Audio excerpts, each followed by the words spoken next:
Mil gracias, presidente.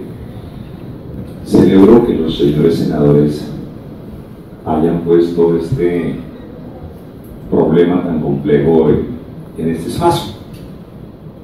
Déjenme dar una visión, señor ministro, señores generales, un poco distinta al problema que evidentemente es muy grave.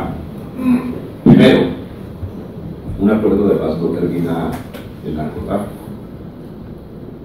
Y no lo termina porque el narcotráfico no es un fenómeno interno. El narcotráfico es un fenómeno mundial. El narcotráfico es la suma de muchos negocios complejos, comenzando por el más rentable y el que menos se ataca, que es el lavado de activo en los centros financieros mundiales.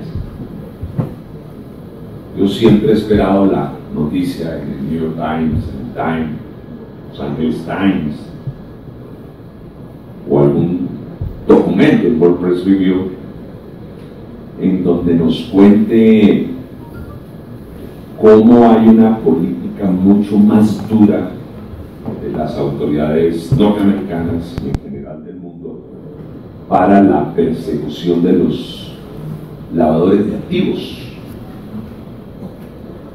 O sea, a mí me gustaría ver más eso, comenzar a ver la relación, por ejemplo, que hay entre inversores de piedras preciosas en los mercados mundiales con el lavado de activos.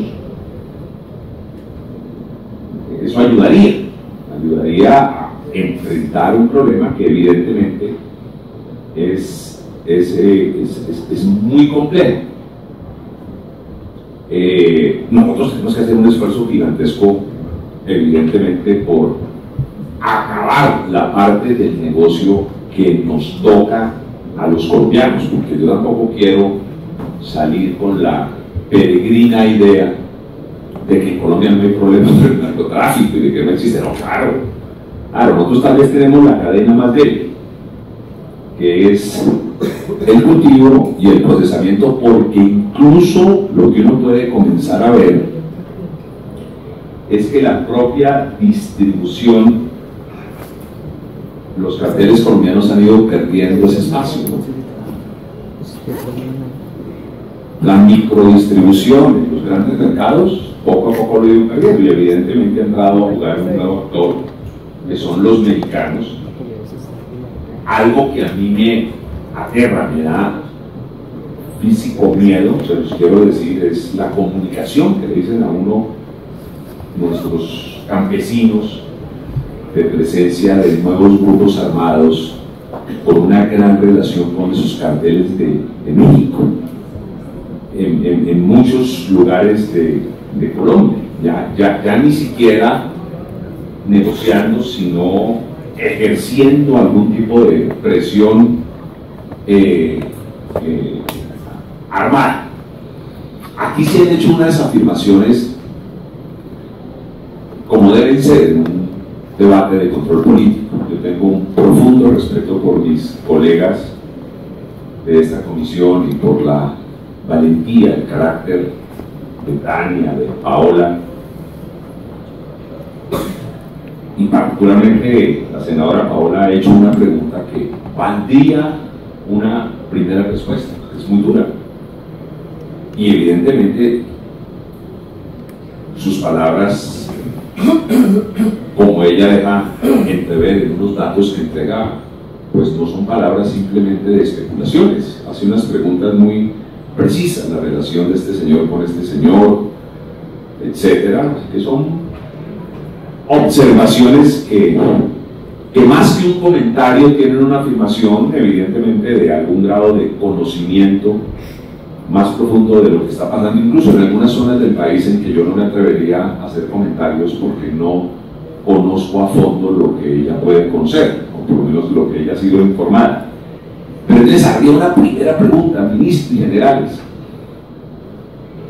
Yo me niego a creer que ustedes se hayan prestado para una gran pantomima de legalización de un negocio de narcotráfico en este país.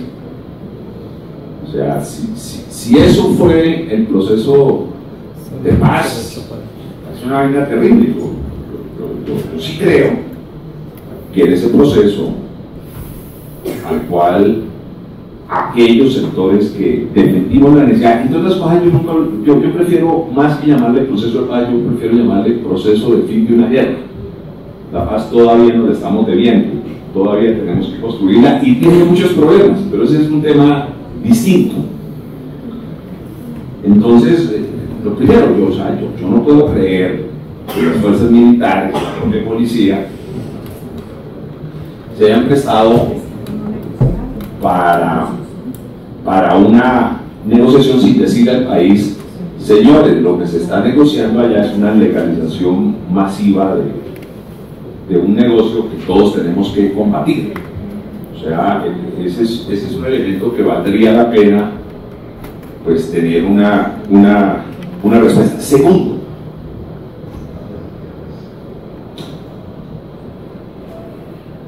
cuando se cita al ministro de Defensa y a los señores generales para responder frente a un hecho tan complejo como ha sido el asesinato de los periodistas, yo también pensaría que el fenómeno tiene que ver más allá de la mera acción militar o policial. O sea, el problema de las fronteras es un problema no solo de la fuerza pública. A mí me hubiese gustado mucho ver aquí a aquellos responsables de una política que nos ayude a enfrentar el fenómeno del narcotráfico en lo que respecta a nuestro país. ¿Por qué? Y déjenme darle algunos datos. En esa zona del Pacífico, que yo sí conozco y conozco pues con cierta profundidad porque vengo de allá, hay que decirle que hay varias cosas. Por ejemplo, hay departamentos que no tienen 1 metro de carretera, como puede ser el Cauca en el Pacífico. El control de esa zona es totalmente complejo. Las posibilidades productivas de esa zona son casi que imposibles. Les voy a dar algunas cifras. Ustedes saben que al otro lado de la frontera, en Ecuador, el litro de diésel que es usado para las actividades productivas del Pacífico, allá la gente se moviliza en pequeñas canoas movidas por unos motorcitos, y esos motorcitos los mueve un combustible preparado, que lo preparan con diésel y con aceite. El litro de diésel en Ecuador está en 27 centavos de dólar. Ese mismo litro de diésel, querido senador Manuel Antonio Virgüez, en Colombia está en 75 centavos de dólar. Pero el 75, precio de referencia. Cuando usted lo comienza a subir a los ríos, termina pagando 1 galón de diésel preparado en 25.000 pesos. ¿Y qué actividad económica le facilita a usted poder pagar un transporte con esos precios de combustible? Pues uno termina llegando a la conclusión que es el oro o la coca. Es una primera pregunta: ¿por qué en Colombia no hemos entendido esas realidades? Senadora Tania, venía yo en campaña, para que lo hagamos, para que lo reflexionemos, cuando de pronto pasó muy rápidamente una lancha y la gente que me llevaba en la lancha me señaló: ahí va combustible. en algún momento pasaron botes de la Armada, evidentemente estaban buscando a esta gente, y yo me ponía a reflexionar qué tarea tan compleja la de esta gente de la Armada. Controlar el contrabando de un combustible que es un contrabando que nace por unas decisiones centrales que hacen que a un lado de una frontera ese combustible valga la quinta parte de lo que vale al otro lado. O sea, ¿cómo controla ese negocio? O sea, yo me ponía a pensarlo, o sea, y esa gente, la presencia de Estado que ve es a la Armada persiguiéndolos para que no vengan. Claro, es un combustible que lo usa todo el mundo, ¿no? Lo usa desde el pequeño pescador, que en motorcitos pequeños no puede salir a alta mar, sino que tiene que salir ahí nomás a las bocas de los ríos a tratar de conseguir los langostinos y los camarones y el pescado con el que viven en zonas en donde todavía no ha llegado la energía eléctrica, y por eso la refrigeración es tan cara y el negocio es tan complejo. Entonces uno decía, aquí lo que falta es Estado, no solo fuerza pública. Porque si dejamos el problema solo a la fuerza pública, va a ser muy difícil que lo controlen. En el momento en que yo me ponía es difícil, yo me ponía en los zapatos de ese contrabandista de combustible, y me ponía en los zapatos del que le compra el combustible. Pero ya cuenta de que estos señores vienen y nos dicen que no podemos pagar o vender combustible a la tercera parte de lo que nos están vendiendo oficialmente, cuando lo necesitamos y cuando es la única manera de movernos. Gonzalo Arango decía algo muy bello: no todo lo legal es justo, y probablemente eso es lo que siente la gente. Entonces el tema es bastante complejo. Control de territorio. Se intentó hacer, se licitó, se adjudicó, desafortunadamente luego nos echamos para atrás, una central eléctrica pequeña, 18 megas, se llamaba Brazo Seco. Mi querido senador Nami, fui a conocer la zona en donde se iba a hacer el puerto,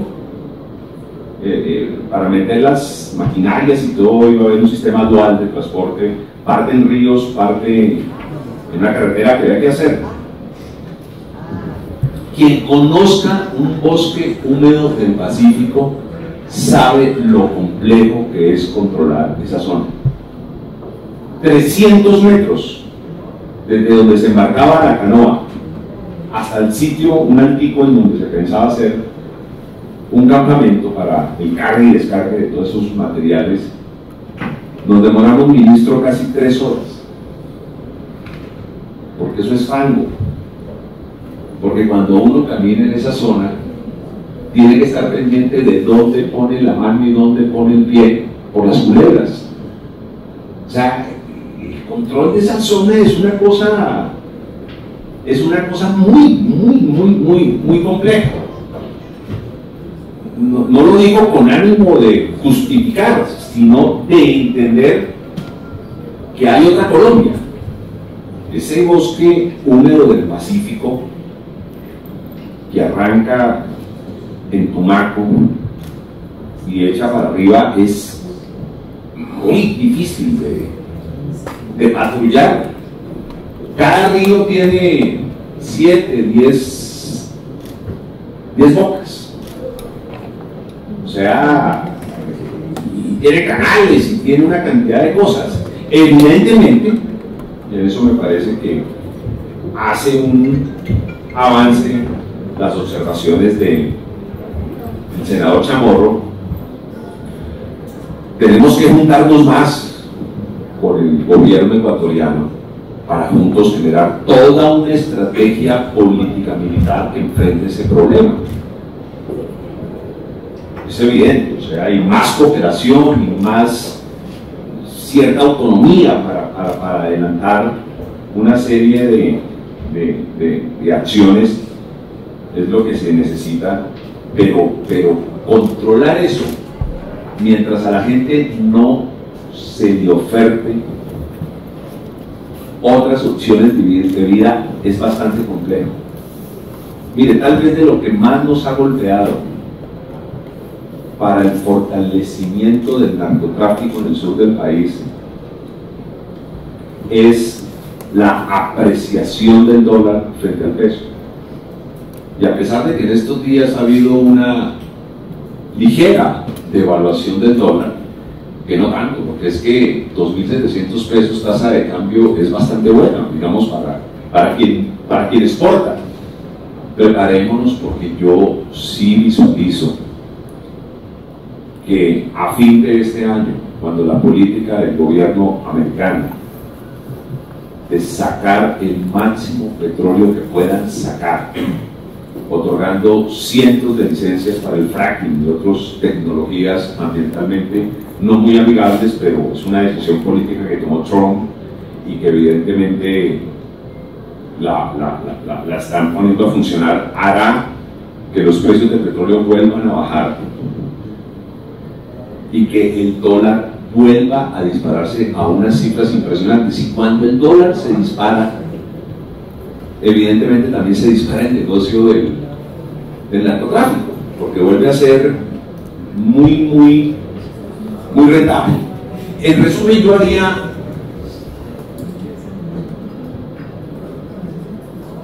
dos preguntas esenciales. La primera: aquí ha habido unas denuncias muy serias y yo creo que son denuncias que merecen respuesta. Y es la denuncia de que las FARC siguen en el negocio. Yo me niego a creer, pero es una denuncia muy seria y necesita una respuesta. ¿Por qué? No sé si ingenuamente, yo sí creo que las FARC como organización hicieron un acuerdo y hay unas disidencias que no han irrespetado totalmente y que tienen que ser combatidas y darles el trato de unas bandas criminales. Porque de otra manera, esa acusación es muy compleja, y lo explico. Si nosotros aceptamos que las FARC han dejado retaguardia y que las FARC siguen traficando, abriríamos el espacio para acciones contra quienes están haciendo política después del proceso de negociación de fin de guerra, que podrían volver a momentos que el país no puede volver, como fue el momento de la UP y todas las combinaciones de formas de lucha. O sea, esas consecuencias pueden ser imprevisibles. Pero evidentemente aquí se ha hecho esa afirmación y aquí se necesita una respuesta si ustedes creen que eso es cierto o no es cierto. Y segundo, a ustedes les toca poner la cara dura en zonas complejas. Mi pregunta es muy clara. El gobierno sí estaba preparado para hacer presencia de Estado, que no solo de fuerzas militares, sino presencia de Estado en esas zonas, o le está quedando grande. A mí me da miedo que le esté quedando grande, se lo digo, senadora, ahora. A mí me da miedo que los mismos yupicitos, que eran los encargados de hacer los mínimos campamentos para que esta gente se movilizara y que les quedó grande hacer eso teniendo la plata, sean los que estén preparando una estrategia de presencia de Estado, pero el Estado completo, no el Estado solo fuerza pública, en esas zonas que las FARC de alguna manera, por lo menos esa organización guerrillera, dejó y que hoy están siendo ocupadas por otras fuerzas. Y me daría miedo, porque cuando usted no cambia las condiciones objetivas que mueven un negocio tan complejo como el narcotráfico, en eso estoy completamente de acuerdo. En el fondo aquí todo lo que hay es un problema de narcotráfico bien complejo, bien complejo. Entonces, si el Estado no tiene cómo enfrentar eso, desarmamos parte de una guerrilla, pero el problema va a seguir en esas zonas. Entonces, yo sí quisiera ver, desafortunadamente se nos fue nuestro querido senador Chamorro, pero en este debate sí faltó que otros actores de la política, de sustitución de cultivos, de enfrentar este problema, vinieran y nos contaran si han avanzado o no han avanzado.